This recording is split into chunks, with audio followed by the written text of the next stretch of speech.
오래전에 세들백 교회의 릭 워렌 목사님이 현대 크리스찬 삶의 두 가지 문제를 지적한 적이 있습니다. 첫 번째가 개인주의, 인디비주얼리즘, 두 번째는 격리된 삶, 아이솔레이션, 이 두 가지를 지적했습니다.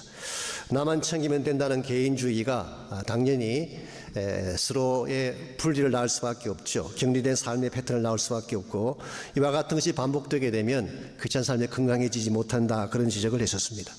그랬는데 요즘은 이것이 거꾸로 된 것 같습니다. 오히려 격리된 삶, 혼자 사는 삶을 추천하는 그런 분위기를 발견하게 됩니다. 소위 말하는 사회적 거리 두기가 우리 삶을 나누어 놓고 있습니다. 할 수만 있으면 혼자 사는 것을 추천하고, 집안에 격리된 삶을 살 것을 권고하고 있습니다.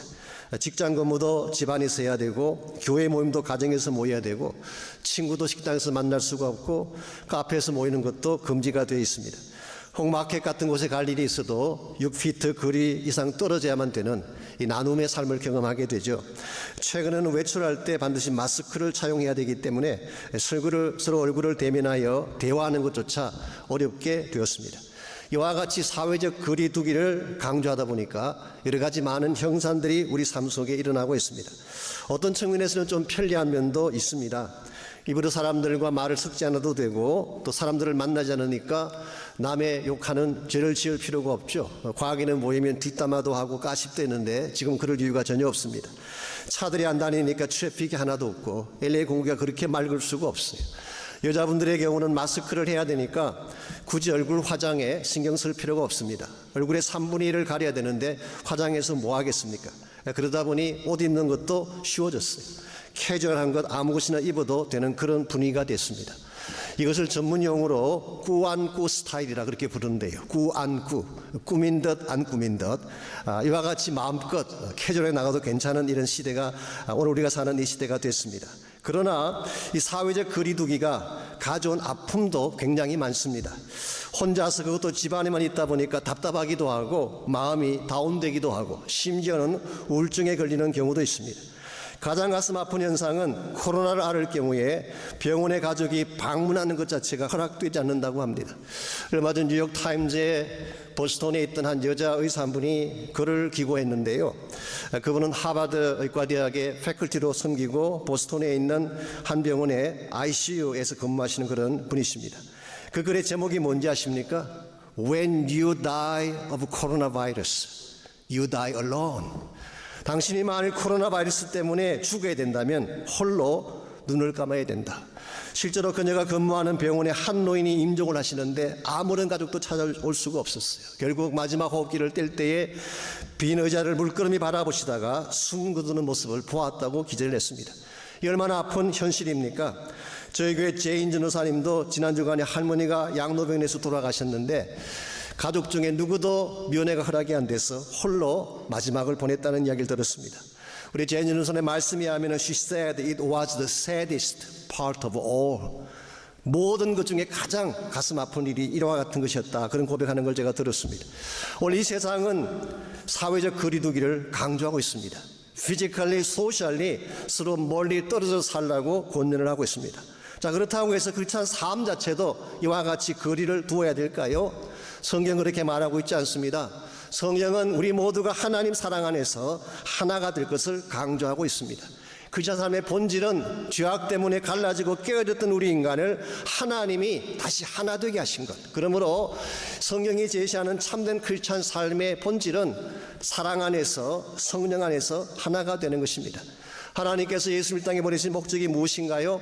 하나님과 거리가 떨어졌던 우리 인간을 다시 하나로 만들기 위해서, 인간과 인간 사이에 나누어졌던 모든 허물들을 허무시고 다시 하나로 만드시기 위해서, 이것이 성경이 말씀하는 복음의 핵심이기 때문에 오늘 여러분과 저의 삶도 마땅히 세상 사람들은 거리두기를 강조할지라도 하나님의 사랑 안에서는 거리를 좁혀야 되는 것입니다. 세상이 거리를 두어라고 강조한다고 해서 마음도 멀리하고 사랑도 멀리하고 각각 분리된 가운데 살아간다면 성경이 말씀하고 있는 참된 가치를 이룰 수가 없는 것입니다. 이런 의미에서 우리가 크리스찬으로서 정말 건강하고 아름다운 삶을 살기를 원한다면 사랑의 거리를 좁혀야 하는 것입니다. 분리되고 나누어진 삶의 벽을 깨뜨리고 사랑 안에서 하나됨을 이룰 때에 하나님이 기뻐하는 열매를 맺을 수가 있습니다. 어떻게 하면 우리가 나누어진 간격을 다시 줄이고 참 사랑 안에서 하나됨을 이루며 살아갈 수 있을지 오늘 주신 본문을 통해서 이것을 함께 나누어 보려고 합니다. 오늘 같이 읽은 본문에 보시면은 고린도 성도들을 향한 사도 바울의 사랑 고백이 기록되어 있습니다. 아신 대로 고린도 성도들과 바울 사이에는 큰 간격이 있었어요. 나눔이 있었습니다. 다툼이 있었습니다. 그럼에도 불구하고 바울은 어떻게 해서든지 고린도 성도들과 자신과의 관계를 좁히기 위해 애쓰시는 모습을 오늘 본문을 통해 읽어볼 수가 있습니다. 23절 말씀을 잠시 보시면 내가 내 목숨을 걸고 하나님을 불러 정언하시게 하노니 내가 다시 고린도에 가지 아니한 것은 너희를 아끼려 함이라고 했습니다. 이 말씀을 좀 더 잘 이해하시길 원하신다면 배경을 아실 필요가 있습니다. 사실 지난번 설교 때 다뤄드렸습니다마는 바울이 고린도 전서를 보낸 후에 그는 다시 한번 급한 마음으로 고린도를 방문했습니다. 왜냐하니까 고린도 전서를 보낸 후에도 여전히 교회 문제가 해결되지 않았기 때문에 그때 급한 마음에 고린도를 방문했는데 교회 안에 들어가기도 전에 반대자들에 의해 수모를 당하고 쫓겨나고 말았습니다. 이것을 흔히 근심의 방문, painful visit이라고 부르는 것입니다. 너무나 마음이 아팠기 때문에 근심했기 때문에 그 방문의 이름을 그렇게 기록한 것 같습니다. 에베소로 다시 돌아온 이 바울의 본래 심정대로 한다면 곧장 다시 고린도로 가서 대적자들을 호되게 다루고 성도들을 할시하게 책망하는 것, 이게 바울이 할 수 있는 본래적인 심정이었을 것입니다. 근데 만약 그렇게 하게 되면 자칫하면 교회가 완전히 분열될 가능성도 있고 돌이킬 수 없는 상황으로 갈 수도 있는 것입니다. 이것을 잘 아는 바울이 이와 같은 최악의 상황을 피하기 위해서 방문을 하지 않고 사실은 편지 한 통을 보낸 것입니다. 그래서 24절 말씀을 다시 보시면은 내가 고린도를 가지 아니한 이유는 너희를 아끼려 함이라. To spare you, 너희들을 다치지 않게 보호하기 위함이다. J.B. 필립스가 번역한 성경을 봤더니 To avoid hurting you, 너희들에게 상처를 안겨주지 않기 위함이다. 그렇게 번역을 했어요. 사도 바울의 의도는 이것입니다. 내 성격대로 하면 당장 가서 부딪히고 싸우고 싶지만 혹시 그렇게 했다가 너희들을 다치게 하면 어떡할까? 이것만은 피하고 싶다. 그래서 바울은 잠시 동안 방문을 연기하고 가지 않게 된 것입니다. 이걸 보게 되면 바울에게는 지혜가 있었던 것 같습니다. 서로 감정이 대립할 때는 잠깐 쿨다운하는 것이 지혜예요. 요즘 젊은 부부들을 보게 되면 이걸 잘 못하시는 것 같습니다. 그저 성격대로 다 하고 부딪힐 때 부딪히다 보니까 다치기도 하고 상처를 받기도 하는 것이죠. 그런데 잠깐 쿨다운하고 피하는 것이 지혜예요. 오래전에 소개해드렸지만 미국 사람들이 하는 그 조크 중에 이런 이야기가 있지 않습니까? 50년을 함께 산 부부가 있었는데 남편은 건강한데 부인은 골골했어요. 나이는 비슷한데 왜 남편은 건강한데 부인의 몸은 골골한가 물었더니 대답이 이와 같았습니다.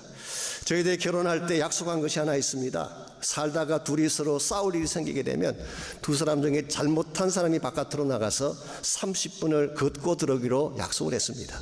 자, 그랬는데 지난 50년 동안 싸울 때마다 남편이 나갔대요. 아시겠지만 부부싸움은 항상 남편이 지잖아요. 남편이 잘못하기 때문에 50년 동안을 나가서 그런 것입니다. 어떻게 됐을까요? 50년 동안 매일 나가 걸었던 남편은 건강해지고 집안에 그냥 가만히 있던 부인은 골골할 수밖에. 물론 웃자고 만든 스토리이긴 하지만 서로 부딪힐 때는 잠깐 피하는 것이 지혜입니다. 그래서 바울은 지금 당장 가서 그들과 부딪히는 대신에 한 통의 편지를 보냈는데요. 이 편지에는 자신의 아픔과 진심이 담겨져 있습니다. 사절 말씀에 하면은 그것을 눈물로 쓴 편지라고 표현하고 있습니다. 그만큼 바울의 진심을 담은 간절한 편지였다고 할 수가 있죠.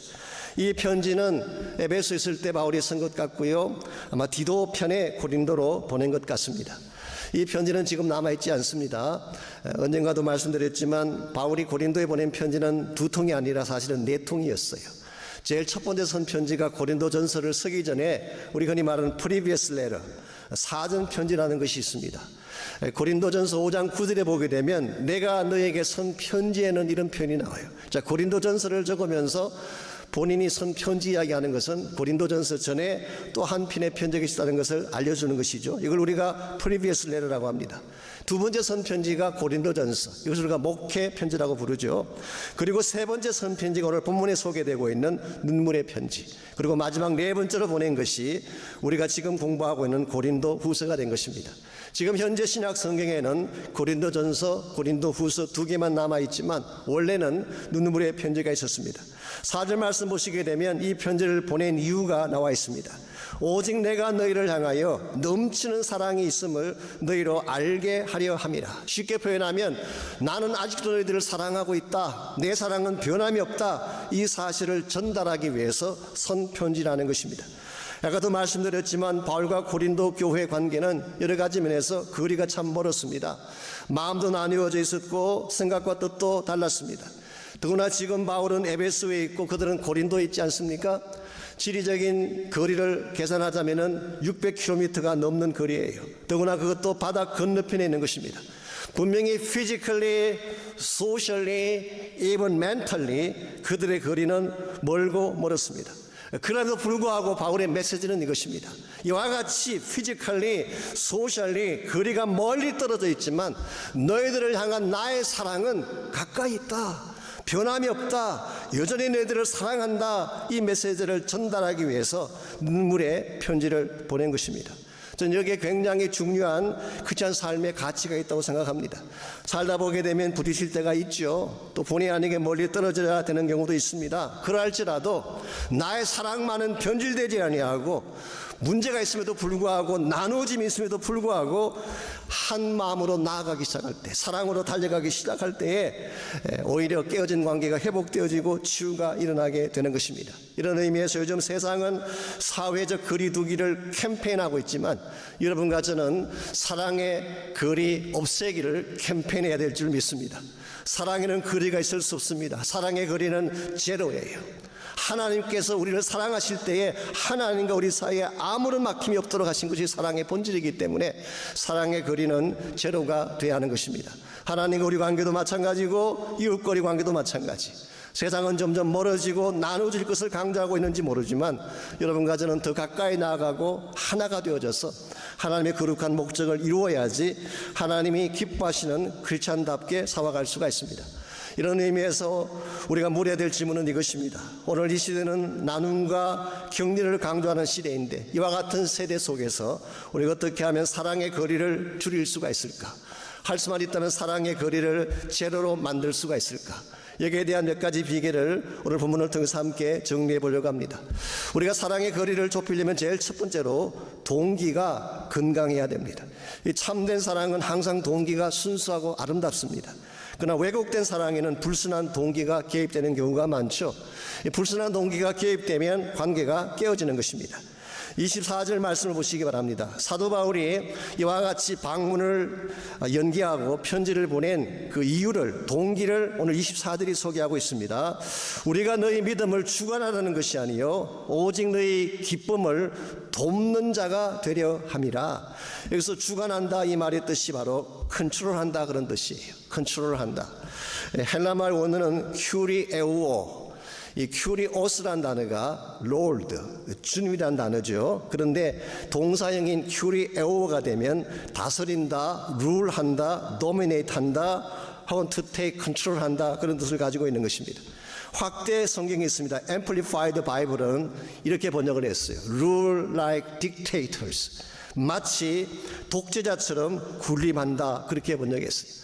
이와 같은 동기는 위험한 동기인 것입니다. 만일 여러분이 상대를 대할 때에 누군가를 컨트롤하고 룰 오버하고 독재자처럼 군림하려고 하게 되면 그 관계는 깨어질 수밖에 없고 상할 수밖에 없는 것입니다. 그래서 바울의 말씀은 이것입니다. 내가 너희들을 향해 가지고 있는 동기는 컨트롤하기 위한 것이 아니라 너희 기쁨을 돕는 자가 되는 것이다.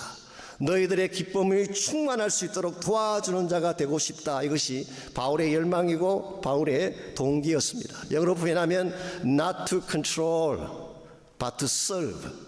내가 누구를 지배하고 컨트롤하는 것이 아니라 섬기고 도와줌으로써 그 사람의 행복이 극대화되게 만드는 것. 이것이 바로 관계를 아름답게 만드는 비결이 되는 것입니다. 사실 바울은 사도였기 때문에 본인의 권위를 가지고 얼마든지 고린도 교회 성도들을 컨트롤할 수도 있었어요. 룰할 수도 있었습니다. 그러나 바울은 그렇게 하지 않았어요. 나는 너희들을 도와주는 자가 되고 싶다. 섬기는 자가 되고 싶다. 이와 같은 자세를 견지했기 때문에 취약까지 갔지만 결국은 관계가 회복되어진 것이죠. 부부관계도 마찬가지입니다. 상대를 컨트롤하려고 할 때 항상 문제가 생기는 것입니다. 그런데 만일 반대로 사랑으로 섬기고 돕겠다고 하면 깨어진 관계도 오히려 회복이 일어나는 것입니다.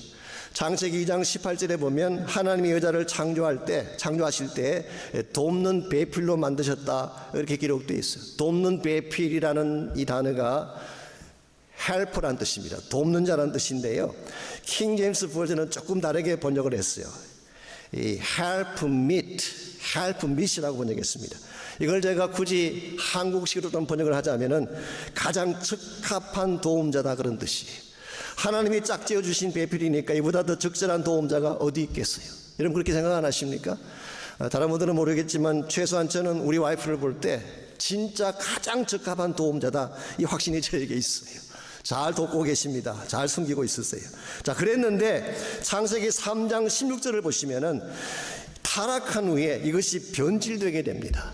자, 처음에는 분명히 돕는 자로 하나님이 세워주셨고 적합한 도움자가 되라고 세워주셨는데 타락한 후에 창세기 3장 16절에 보면 하나님이 여자에게 이런 징벌을 주시는데 그 징벌의 내용을 보시게 되면 제일 먼저 해산의 고통을 더하게 하리라 그랬어요. 여기서 본문을 잘 보셔야 됩니다. 해산의 고통이 없다는 게 아니에요. 범죄하지 않더라도 해산의 고통은 있을 가능성이 있는데 더하는 것입니다. multiply. 아픔을 고통을 더하게 한 것입니다. 그러고 나서 너는 남편을 원하고 남편은 너를 다스릴 것이다 그렇게 말씀하셨어요.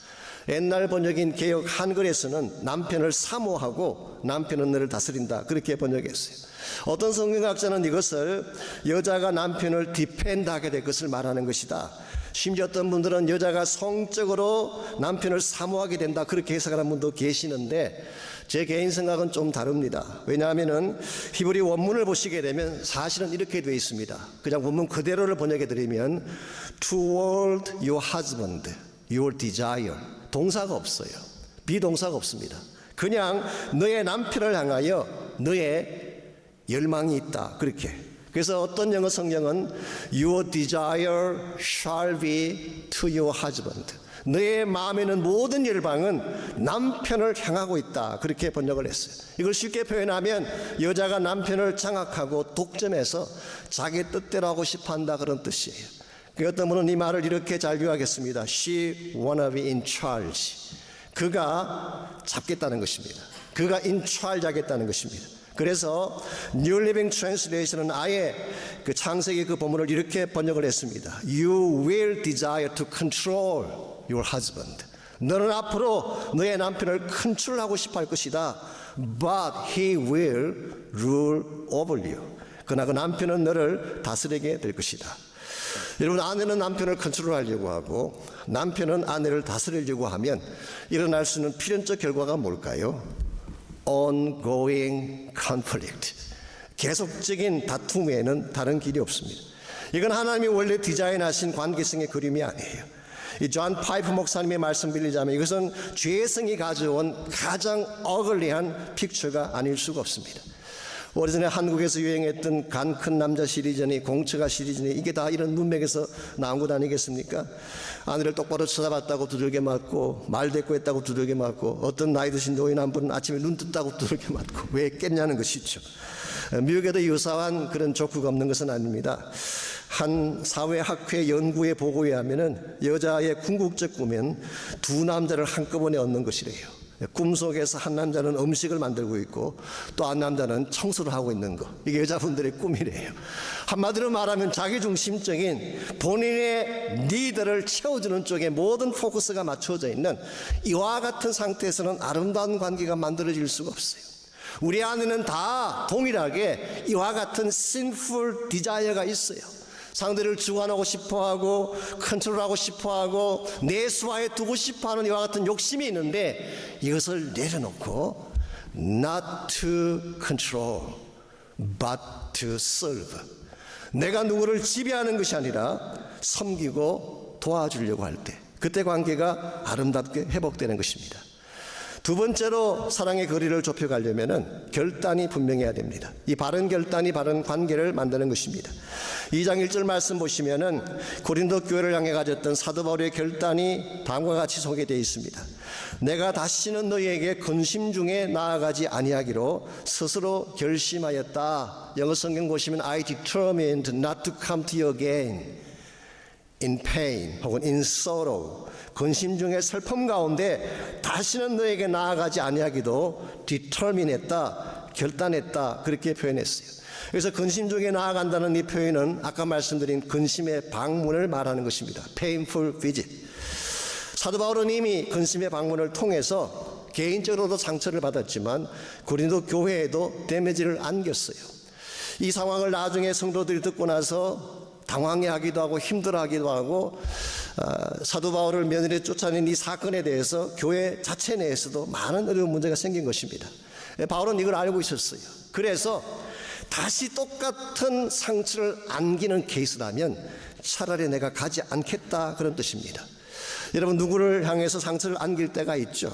한 번 상처를 안겼으면 됐지, 또 상처를 안기고 또 상처를 안긴다면 그 관계가 어떻게 바로 될 수가 있겠어요. 그래서 사도 바울은 한 번이면 족하다, 내가 한 번 상처를 안겼으면 that's good enough, 또 내가 상처받았으면 됐지, 이것 때문에 또 다른 문제를 일으키는 것은 다시는 하지 않겠다. 이게 소위 말하는 사랑을 위한 결심이라고 할 수가 있습니다. 자, 그렇다면 왜 바울이 이와 같은 결심을 하게 됐을까요? 2절 말씀 보시면은 그 결심을 하게 된 이유가 나와 있습니다. 내가 너희를 근심하게 한다면 내가 근심하게 한 자밖에 나를 기쁘게 할 자가 누구냐? 사실 우리말 이 번역은 조금 애매하기도 하고 금방 머리에 잘 안 들어와요, 그 의미가. 그런데 공동 번역을 보시면 훨씬 더 알기 쉽게 번역이 되어 있습니다. 이렇게 되어 있어요. 나를 기쁘게 해줄 수 있는 사람은 여러분밖에 없습니다. 그런데 내가 여러분의 마음을 아프게 한다면 나를 기쁘게 해줄 사람에게 슬픔을 안겨주는 셈이 되지 않겠습니까? 제가 좀 어역하자면은 나를 케어하고 나를 사랑할 사람은 당신뿐인데 내가 당신의 마음을 아프게 한다면 어떻게 그것이 나의 도리겠습니까? 그런 뜻이에요. 사람들에도 비슷한 표현이 나옵니다. 내가 이같이 쓴 것은 내가 갈 때에 마땅히 나를 기쁘게 할 자로부터 도리어 근심을 얻을까 염려합니다. 여기서 내가 선 것은 고린도전서를 말하는 것이 아닙니다. 이것은 눈물의 편지를 말하는 것입니다. 내가 너에게 이 눈물의 편지를 쓴 이유는 내가 갈 때에, 지금은 당장 가지 않아야지만 나중에 갈 계획이 있었고, 실제로 바울은 고린도 지역을 다시 한번 방문합니다. 근데 내가 다시 너희를 방문했을 그때에 마땅히 나를 기쁘게 할, 즉 사도 바울을 사랑하는 성도들이죠. 근데 나를 마땅히 기쁘게 할 너희들이 근심하고 아파하는 모습을 보게 될까 염려가 된다, 그런 뜻이에요. 저는 여기에서 사도 바울의 진짜 관심사가 무엇인지를 발견해 볼 수가 있습니다. 바울의 관심사는 자기 자신의 안위가 아니었어요. 자기 자신의 자존심도 아니었습니다. 자기의 포지션을 지키는 것도 아니었어요. 솔직히 말씀드려서 바울이 며느리에서 쫓겨날 때 얼마나 자존심이 상했겠어요. 바울이 학벌이 부족합니까? 집안이 잘못됐습니까? 귀족 집안 출신이고 곱게 자란 사람 아닙니까? 정말 견딜 수 없는 수모를 당했는데 이와 같은 수모마저도 사도 바울에는 최대 관심사가 아니었어요. 심지어는 고린도 교회의 문제, 거짓 교사들이 잘못된 티칭을 가르쳐서 분당을 일으키고 무질서를 만들고 언사를 오용하고 많은 문제들이 있었는데 이것마저도 사도 바울의 프라이머리 컨선은 아니었어요. 물론 바울은 이것을 다루기를 원합니다. 그리고 다루어야 할 것입니다. 그러나 바울의 진짜 컨선은 이와 같은 이슈들이 아니라 고린도 교회 성도들 자체, 너희들이 진짜 이슈였다, 그 말이에요. 전 이 대목에서 사도 바울이 가진 목자의 심정을 읽게 됩니다. 바울에게 있어서 진짜 소중한 것은 자신의 지위도 아니고 포지션도 아니고 목회적인 성공도 아니고 본인이 이룩한 업적도 아니라 but 너희들, 하나님이 피로 값주고 사신 너희들이 가장 소중한 대상이다. 그랬기에 그는 데살로니가전서 2장 19절 20절에서 제가 목자 훈련할 때마다 늘 인용하는 귀한 말씀이죠. 우리의 소망이나 기쁨이나 자랑의 면류관이 무엇이냐? 그가 강림하실 때 우리 주 예수 앞에 선 너희들이 아니냐? 너희는 우리의 영광이요 기쁨이냐? You are our glory and joy. 사도 바울에게 있어서 기쁨의 이유는 It's you. 사도 바울에게 있어서 아파할 이유도 It's you. 바울이 사역을 해야 되고 바울이 일을 해야 될 유일한 이유도 It's you. It's you. 그래서 우리가 잘 아는 단어로 표현하게 되면 그건 너 때문이야, 그런 뜻이에요. 여러분과 제 마음속에 상대를 소중히 여기는 마음을 갖게 될 때, 세상에 무엇과도 바꿀 수 없는 가장 소중한 상대가 당신이라는 사실을 알게 될 때 우리는 상처를 주지 않게 되는 것입니다. 사도 바울이 다시는 근심으로 나아가지 않겠다고 결심한 이유가 바로 여기 있습니다. 너희들에게 상처를 주고 싶지 않다. 다시 너희들을 아프게 하는 것은 내가 피하고 싶다. 이와 같은 측면에서 바울은 나아가지 아니하고 오히려 스탑한 것입니다. 오늘 여러분과 저에게도 이와 같은 결단이 필요합니다. 무슨 일이 있어도 당신을 사랑하겠다는 결단이 있어야 사랑할 수 있어요. 모든 걸 걸고라도 당신을 행복하게 하리라는 결단이 있어야지 상대를 축복할 수가 있는 것입니다. 그렇지 아니하고 아무런 생각 없이 똑같은 미스테이크를 또 반복한다면 우리의 관계는 깨어질 수밖에 없는 것입니다. 우리가 인생을 살다 보면 상처를 주기도 하고 받기도 합니다. 혹시 여러분 가운데도 본의 아니게 상처를 안겨준 자가 있나요? 그 자가 남편이든 아내이든 이젠 더 이상 그렇게 하지 마십시오. 지금까지 준 상처로 충분해요. 이제는 손을 잡아주시기 바랍니다. 가슴 안아주시기 바랍니다. 다시는 당신을 헐트하지 않겠다고 하는 결심이 나에게 분명할 때에 우리 관계도 아름다워지게 되고 우리 인생의 열매도 아름답게 맺어지게 되는 것입니다. 이와 같이 우리 사랑의 간격을 좁혀가려면 1차적으로는 동기가 아름다워야 돼요. Not to control, but to serve. 당신을 섬기고 싶은 것이 동기가 돼요. 두 번째로 사랑을 이루기 위해서는 진짜 악한 것을 행하지 않겠다는 결단이 분명해야 됩니다. 마지막 세 번째로 필요한 것이 있습니다. 참된 사랑의 하나됨을 이루려면 바른 표현이 필요한 것입니다. 사랑의 표현이 진실해야지 관계가 아름다워지는 것입니다. 4절 말씀 보시면은 사도 바울은 본인이 마음속에 품고 있던 사랑을 어떻게 표현하고 있는지, 내가 마음에 큰 눌림과 걱정이 있어 많은 눈물로 너에게 섰다, 그렇게 밝히고 있습니다. 큰 눌림과 걱정이라고 하는 것은 견딜 수 없는 무거운 짐과 아픔이 있다, 그런 뜻입니다. 제가 Contemporary English 버전을 봤더니 My heart was broken. 나의 가슴이 깨어졌다. 나의 마음이 상처가 났다. 엉망진창이 됐다. 그래서 내 깨어진 마음을 가지고 너희들에게 눈물로 선 편지가 너희들이 받은 편지라, 그렇게 묘사하고 있습니다. 아시겠지만 고대 사회에서 남자 걸리는 눈물은 그렇게 좋지 않게 보였어요. 너무 감정적으로 보이기도 하고 연약한 자의 모습처럼 보여서 남자가 우는 것은 리코멘드하지 않았습니다. 사실 요즘도 마찬가지죠. 남자들은 울면 안 된다 그래서 울 일이 있어도 돌아서서 몰래 눈물을 훔치는, 그래서 한국 분들 같은 경우는 빗물 속에서 눈물을 흘리기도 하고, IMF 환란이 왔을 때는 목욕탕에 들어가서 샤워 틀어놓고 울었던 남자가 많다고 그러지 않습니까? 운다고 하는 것이 꼭 값싼 감정에만 불과한 것일까요? 저는 그렇게 생각하지 않습니다. 이 눈물에 무엇이 담겨 있었느냐가 중요한 것입니다. 앨런 피즈가 쓴 책 중에 Why Men Lie, 남자는 왜 거짓말을 하며 Why Women Cry, 여자는 왜 눈물을 흘리는 그런 책이 있는데요. 그 책에 보게 되면 그는 이렇게 말을 했어요. 여자들은 상대방을 정신적으로 협박하기 위해 눈물을 흘리는 경우가 많다, 그렇게 악평을 했어요. 여러분도 그게 동의하십니까? 저는 동의하지 않습니다. 남자이건 여자이건 누가 흘리는 어떤 눈물의 케이스건 그 안에 무엇이 담겼느냐가 중요한 것입니다. 만약 그 눈물 속에 나의 진심이 담겨져 있다면 그것은 가치 있는 것입니다. 오늘 본문에서 사도 바울이 울었다고 하는 것은 본인의 고뇌와 아픔을 안고 있음에도 불구하고 그들을 사랑했다는 뜻이에요. 이런 측면에서 바울이 말하는 사랑은 로맨틱한 사랑이 아닙니다. 고통 중에 아픔의 틈새를 뚫고 나온 눈물이 있는 사랑, 이 사랑이 그들을 감동시킨 것입니다.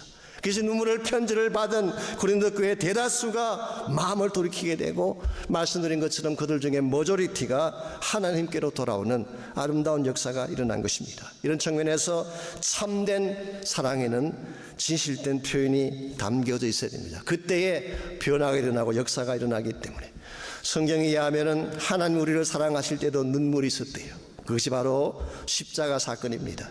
십자가는 여러분과 저를 사랑하기 위한 하나님의 눈물이에요. 우리는 그 십자가를 받기만 하면 되지만, 그 십자가를 통해 구원받고 은혜를 누리기만 하면 되지만, 하나님 편에서는 말로 다 할 수 없는 아픔과 눈물의 사건이었어요. 한번 생각해 보십시오. 자신의 사랑하는 아들이 온 세상에 저주하는 가운데에 처절하게 죽어갈 때, 아버지 된 자신마저도 얼굴을 외면하며 아들을 버려야 될 때 하늘 아버지의 심정이 어떠했겠어요? Broken heartedness, 심장이 터지는 아픔과 눈물을 가졌을 것입니다. 그런데 이와 같은 하나님의 눈물이 인간과 하나님 사이의 담을 허물었어요. 이와 같은 하나님의 눈물이 인간과 인간 사이의 담도 허물어서 하나가 되게 한 것입니다. 이것을 성경은 예수님이 십자가를 지실 때 휘장이 위에서 아래로 찢겨진 사건으로 설명했습니다. 사도 바울은 에베소서 2장에서 예수님의 십자가가 중간에 막힌 모든 담을 허물었다, 모든 베리어를 다 허물어내렸다.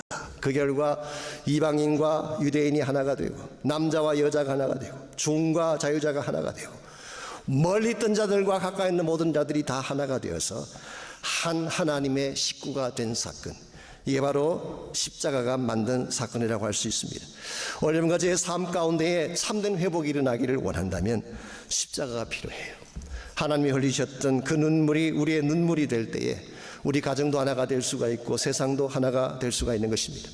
오늘 많은 사람들이 세상이 삭막하다고 이야기하지만 세상이 삭막한 이유는 물질의 부족이나 제도나 시스템 때문이 아니라 이 진실된 눈물과 사랑이 없기 때문이에요. 그래서 마음과 마음이 찢어지고 관계가 깨어지고 격리된 채 외로움과 고독 속에 살게 되는 것입니다. 그러나 만일의 경우에 여러분과 제가 참 사랑에 연결되기만 한다면 우린 다시 일어날 수 있고 회복할 수가 있는 것입니다. 그러므로 여러분이 이 시간 물어야 될 중요한 질문이 여기 있습니다. Are you connected? 여러분은 하나님 사랑에 연결되어 있는지, 하나님과의 관계성이 연결되어 있는지를 질문해야 돼요. 제가 오래전에 한국에서 발간되는 그 낮은 울타리라는 잡지가 있는데요, 그 잡지에서 읽었던 오래된 이야기가 하나 있습니다. 힘들게 혼자 살아가던 한 어머니, 싱글맘이죠. 아이를 양육한 형편이 되지 않아서 5살밖에 안 된 아이를 보육원에 맡겼습니다. 그런데 이 아이는 숫자에 대한 개념도 부족하고 정서적으로도 안정이 안 된 아이, 더구나 약간의 자폐증 증세까지 보이는 그런 아이였습니다. 보육에 들어온 첫날 선생님께서 수학적 개념을 가르치기 위해서 가게에서 물건을 살 때 사용되는 돈의 기본 단위에 대해서 설명을 했습니다. 여기 10,000원짜리 지폐가 있고 1,000원짜리 지폐가 있고 500원짜리 동전이 있고 100원짜리 동전이 있다. 이 4가지 돈 중에 어느 것이 가장 소중한 돈인가 물었더니 그 아이는 100원짜리라고 이야기했어요. 좀 난감하게 느끼는 선생님이 다시 설명합니다. 10,000원짜리가 가장 큰 돈이라고 하는 것을 또박또박 설명해 주었음에도 불구하고 아이는 계속해서 100원짜리 동전을 택한 것입니다. 물었습니다. 왜 너에게는 100원짜리가 소중하냐 물었더니 왜냐하면 100원짜리 동전은 전화를 걸 수 있는 돈이에요.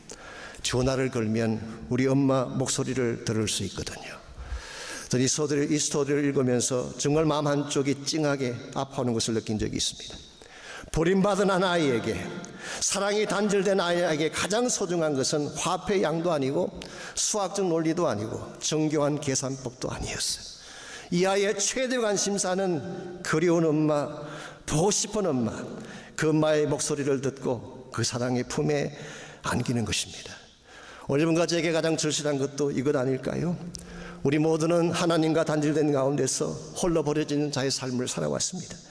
그 바람에 아픔도 겪고 빼앗김도 겪고 수많은 상처를 겪으며 살아왔는데 만약 지금이라도 하나님 사랑에 연결될 수만 있다면 우린 다시 일어서고 회복될 수가 있는 것입니다. 우리 모두가 아는 것처럼 우리는 어려운 시기를 통과하고 있습니다. 만나고 싶어도 만나지 못하고 손을 잡고 싶어도 잡을 수 없는 격리와 분리의 삶 속에 오늘 이 시대를 보내고 있습니다. maybe 여러분 가운데는 홀로 격리된 채 아픔과 고통을 겪는 분도 계실지 모르겠어요. 그러나 여러분이 어떤 위치에 있든 어떤 상태에 있든지 간에 이 시간 마음에 믿음의 손을 내밀어서 하나님의 사랑을 붙잡기만 한다면, 그래서 하나님의 사랑과 커넥되기만 한다면 여러분 다시 회복될 수 있고 다시 일어날 수가 있습니다. 여러분 하나님의 사랑과 연결되어 계시는지요? 그 사랑을 누리며 살고 계시는지요? 하나님의 사랑은 멈춤이 없습니다. 하나님의 사랑은 다하는 것이 없습니다. maybe 세상의 사랑은 멈출 수가 있겠죠. 인간의 사랑은 변질될 수도 있을 것입니다. 하나님의 사랑은 결코 그렇지 않습니다. 한번 사랑하시면 끝까지 사랑하시고 절대로 놓지 않는 그 하나님의 사랑, 하나님, 여러분과 제가 이 땅을 고아처럼 고독하게 살기를 원치 않으세요. 하나님 사랑을 입은 자들답게 담대하게 아름답게 견고하게 살기를 원하세요. 그러나 이 아침 여러분 모두가 마음의 문을 열고 이 하나님의 사랑을 붙잡는 축복이 있기를 바랍니다.